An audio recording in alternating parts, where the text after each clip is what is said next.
चतुर बैल की कहानी। एक गांव में सोम नामक एक किसान रहता था। उसके पास 2 बैल थे। उसमें से एक बैल बूढ़ी हो चुकी थी। उनसे खेती के काम करवाता था और फिर खाली समय में उन्हें घास चरने छोड़ देता। एक दिन घास चर रही बूढ़ी बैल गलती से पैर फिसलकर कुएं में गिर गई। मदद के लिए वो जोर से चिल्ला रही थी। बहुत देर बाद बैल की आवाज सुनकर सोम ने देखा कि बैल कुएं में गिरी हुई थी। इतने साल उसकी सेवा करने वाली बैल को उसने बचाना जरूरी नहीं समझा, क्योंकि वह बैल कैसे भी बूढ़ी बन चुकी थी और उस पुराने कुएं को भी न जाने कब से बंद करने के लिए सोच रहे थे। इसीलिए सोम सोच रहा था कि उस पर मिट्टी डालकर कुआं भरना अच्छा है।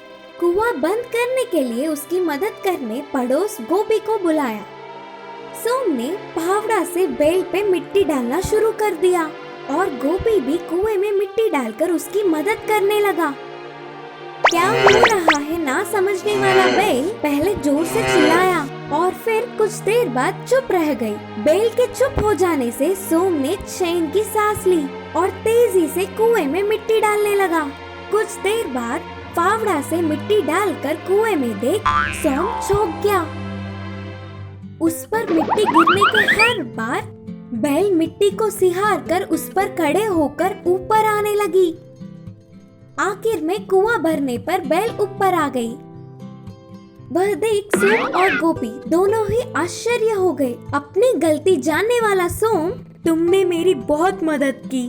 मैं तुम्हें कुएं में ही दफनाने वाला था, मुझे माफ कर दो। बोलते हुए उस बैल की चतुरता की बहुत तारीफ की और तब से उसे प्यार से रखने लगा। इस कहानी की सीख है कि अपने ऊपर गिरने वाले हर एक पत्थर को फूल बनाकर जीवन में ऊपर आने वाले ही चतुर है। चतुर गाय। एक जंगल में एक लोमड़ी रहता था और लोमड़ी की शातिर दिमाग तो सबको पता ही है। एक बार उसे 4-5 दिनों तक खाना नहीं मिला। कोई जानवर ना मिलने पर वह कमजोर हुई तो चल नहीं पाई। ऐसे और 2 दिन खाना नहीं खाया तो मेरा काम तो खत्म हो जाएगा, लोमड़ी ने सोचा। इतने में एक गाय उसी तरफ आई। वह आराम से घास चरने लगी। हट्टी कट्टी गाय को देखते ही लोमड़ी के मुंह में पानी आ गए। अब मैं भूख से नहीं मरूंगा। ऊपर वाले ने शायद मेरे लिए ही इस गाय को भेजा है, लोमड़ी ने सोचा। बेचारी गाय ने तो पहले लोमड़ी पर ध्यान ही नहीं दी, फिर पास आने पर देखी और डर के कांपने लगी। उस लोमड़ी के हाथों में मेरा मरना तो तय है, सोची। लेकिन गाय बहुत ही चतुर थी। डरते हुए भी एक उपाय सोची। उसी क्षण से पीछे के पैर से लंगड़ाते हुए चलने लगी। दर्द से एक बार भी करने लगी। ये सब देख लोमड़ी को बहुत खुशी मिली। लंगड़ाता हुआ गाय भाग नहीं पाएगी करके लोमड़ी में और आशा जाग उठी। अब ये गाय का मेरे हाथों में मरना तय है, सोचते हुए धीरे से गाय के और पास जाने लगी। क्या हुआ, क्यों लंगड़ा रही हो? बोलकर मीठी आवाज में पूछी। पैर में बहुत बड़ी कांटा चुभ गया मित्र, एकदम से दर्द हो रहा है। गाय ने कहा। तो किसी से निकलवाना था ना, लोमड़ी ने कहा। बहुत लोगों ने देखा लेकिन कोई भी कांटा नहीं निकाल पाया। अरे रे, तुम्हारा दर्द तो मैं दूर कर दूंगा, कहा लोमड़ी। कैसे दूर करोगे करके गाय ने बहुत ही मासूमियत से पूछा। अब मैं तुम्हें मार के खा जाऊंगी, तब तुम्हें कोई डर नहीं होगा। बोलते हुए लोमड़ी हंसने लगी।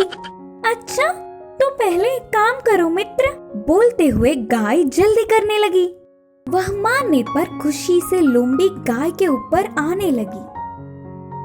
इतने में रुको रुको, एक क्षण रुको मित्र, मेरे पैर की कांटा बहुत ही बड़ा है। तुम्हारे भूख बुझाने की जल्दी में उसे ना भूल जाओ। अगर वो कांटा तुम्हारे गले में फंस गया तो समझो तुम्हारा काम खत्म। पहले तुम कांटा निकालकर आराम से खाना मुझे, गाय ने चतुरता से कहा। उन बातों से लोमड़ी आंखें खुली और सोची, हाँ सही है, वह कांटा मेरे गले में गया तो मुझे बहुत दिक्कत होगी। कितनी चतुर है ये, मैंने तो वह सोचा ही नहीं। मरते हुए भी गाय ने मेरी भलाई सोची, पर फिर भी बाहर कुछ नहीं कहा। अच्छा ठीक है, वह कांटे के पैर को इधर लाओ, उस कांटे की खबर तो मैं लूंगी, कहा लोमड़ी। कई लोगों ने देखा। अच्छा तुम भी देख लो। बोलते हुए गाय ने पैर लोमड़ी को दिया। लोमड़ी को कुछ दिखा नहीं, पैरों को घुमा घुमा कर देखी और भीतर से देखने लगी। बहुत अंदर गया लोमड़ी मित्र, कहा गाय। लोमड़ी बस खुश ही खुश थी। कब कांटे को निकाल कर खाएगी करके गाय की खाने की सोच के बजाय उसको कुछ और सूझ ही नहीं रहा था। कांटे को देखने में ही लीन हो गई। मौके पे चौका मारकर उस गाय ने अपनी पूरी ताकत पैरों में लाकर जोर की लात मारी। बस उस लोमड़ी गेंद की तरह हवा में उड़कर कई दूर गिर पड़ी। उसे दिन में तारे दिख गए और जहाँ के हड्डियाँ वही टूट के चूर हो गए।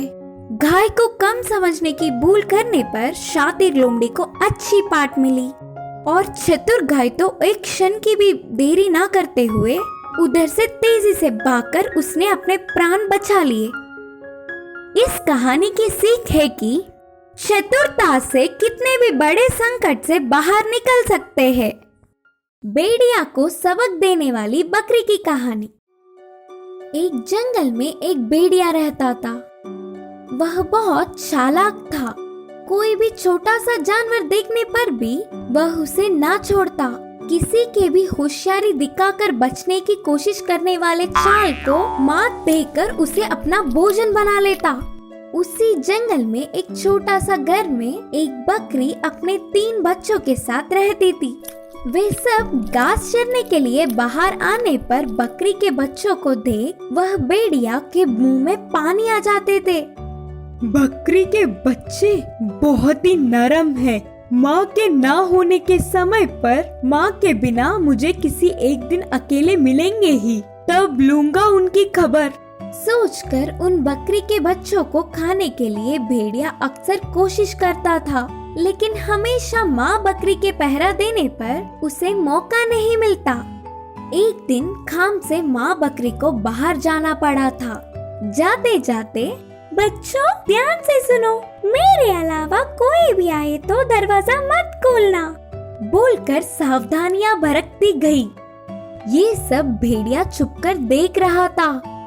यही समय है, माँ बकरी के वापस आने तक किसी भी तरह बकरी के बच्चों को खाना है, सोचकर एक चाल सोची। माँ बकरी के जाने के कुछ समय बाद भेड़िया बकरी के घर आकर कहा, बेटे मैं तुम्हारी माँ, दरवाजा खोलो बच्चों। अंदर के बच्चों को वह अपनी माँ की आवाज जैसे नहीं लगी।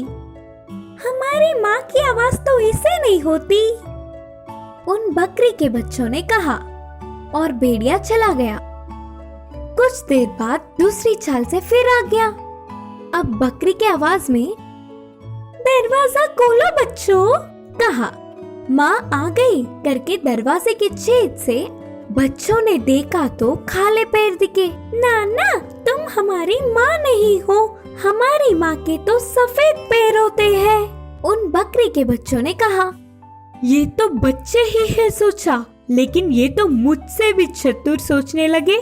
रुको अभी इनकी खबर लूंगा, सोचकर भेड़िया तेजी से जाकर पैरों को सफेद रंग लगाया और फिर से आया। चल चल के पैर जकड़ गए, दरवाजा खोलो बच्चों करके कहने पर आवाज पैर अपने माँ के जैसे ही होने से बकरी के बच्चों ने दरवाजा खोला। तुरंत भेड़िया सामने रहने वाले 2 बच्चों को निगल गया और उधर से चला गया।